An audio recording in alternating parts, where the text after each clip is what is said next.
Who is the target audience of the film? Our target audience. It'll be aimed around people our age, 16, 17 years. 16 to 17-year-olds. We don't have a very broad range of a target audience. Sort of aimed about people our age, sort of 16, 17-year-olds. The rating we gave our film was 12 and over. It'll be a 12, I suppose, yeah. Anyone 12 up. What storylines do you expect in thriller films? I expect a film that's going to have loads of twists and turns where the audience won't really expect to know what's going to happen. Therefore, it will intrigue them to watch it more. It entirely depends on the thriller film itself, whatever subgenre it's gone for. So you can have like thriller, horror, but a main thriller would have, you know, main character, something happens, they gotta fix it. Storylines sort of very action-paced. Most of it would depend on the sort of subgenre. So if it's a horror-themed thriller, there'd be lots of scary features involved. Whereas if it was sort of a action thriller, there'd be lots of action scenes and fast-paced scenes. Lots of fights and shooting scenes, drama, all that sort. Talk us through the storyline of your actual thriller film. It basically starts with two agents in the forest, and they go into this HQ where they're trying to achieve something or grab something. The audience actually don't know what they're trying to get. Someone or something has been taken by, I don't know, I guess we'll call them terrorists. And they shoot loads of terrorists, they're called, and they go in, there's just loads of fights, and at the end we don't really know what happens. It's sort of a cliffhanger. The film ends with agents entering a room and taking shots at enemy. And there's sort of a shoot-off, as it were. Was it inspired by any other film? I took a lot of inspiration from Taken, the very first Taken, in which his daughter is kidnapped. So I took a bit of inspiration from that. I think the suits were inspired by Reservoir Dogs, and the shootouts were as well, because it really captured the idea of thriller. So if we thought if we could base our ideas on that and make our film look like it, it would work really well. What sort of music do you expect to see in thriller films? I expect really fast-paced music, something that really fits with the action and gunfights. Dramatic, orchestrated and very slow.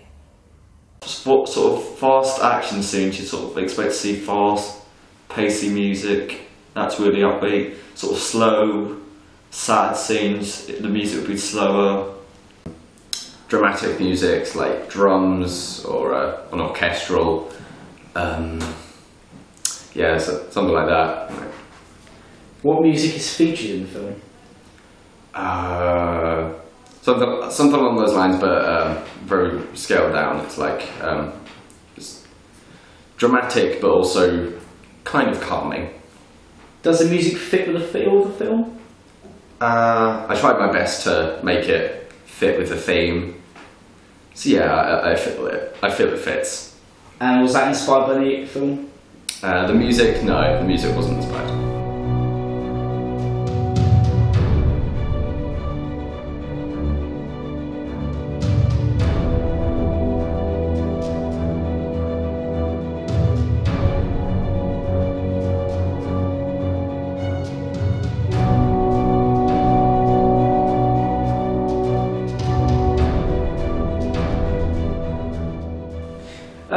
Tell us a couple of camera shots you used. Camera shots. We used a wide range of camera shots, such as low angle shots to represent the characters being tall and powerful, and other shots such as panning, where we had a security camera scene moving along so you can capture the whole area and what it is. We used lots of high and low angle as well as mid shots. Most of the camera work was done by Louis Byers. I filmed it, and there are a lot of medium shots we used. We used a high angle shot at one point to show a CCTV camera. We used a worm's eye view shot to show some shoes coming towards the camera. We didn't include a over the shoulder shot, what I'd have liked to have included one. We haven't had any close-ups.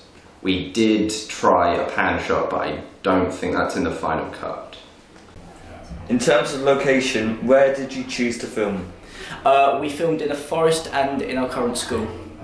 Most of it was shot in a school, but we have also filmed some scenes in a nearby sort of forest.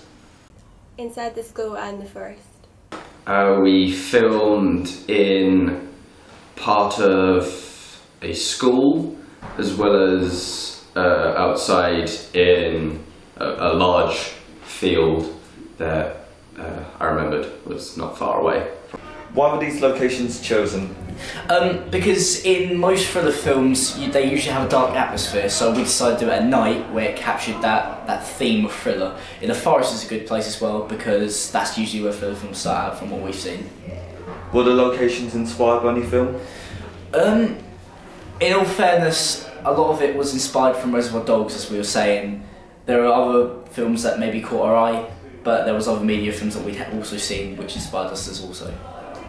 What type of characters do you expect to see in thrillers?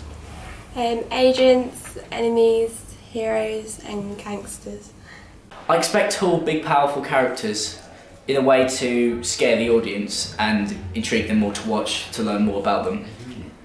Characters, you sort of expect like protagonists and antagonists. So you sort of expect several good people, some enemies as it were, and also some minor characters who sort of interact with the main characters. Talk us through the characters in the film. We don't really know much about the characters in the film. All we know is they're secret agents walking in and that they wear very big suits. The people we refer to as S and F. The others are terrorists. We don't really see their faces. We have an assortment of a group of terrorists who have taken the item or person. And that's the characters. What character did you play? I specifically was S, one of the two guys who go in to take back the item.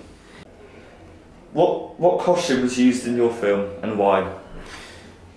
From all, such as Reservoir Dogs, they use suits, dark suits, in a way of representing their characters. So they may be the good guys in the film, but really they're not as good. So we tried making the terrorists wear and the good guys wear dark clothes, just to fit in with that genre of thriller and also to fit in with the dark atmosphere.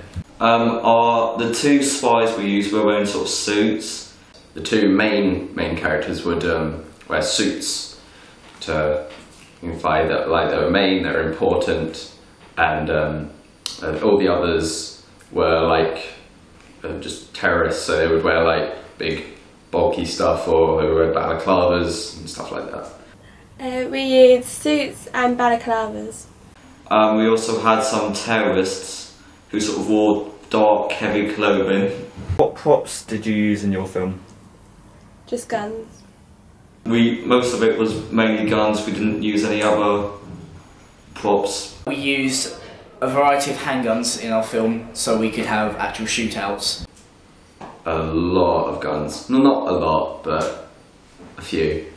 Even though a lot of them were breaking, they were still very useful to use, and yeah, that's it. And was there any makeup or hair design involved? No. No, there wasn't any makeup or hair design involved. It was limited. There was a little bit of hair design on my hair at the point. I needed to make sure it didn't go like messed up and anything, so it could look alright for the camera. It didn't look immature or anything. Okay, thank you.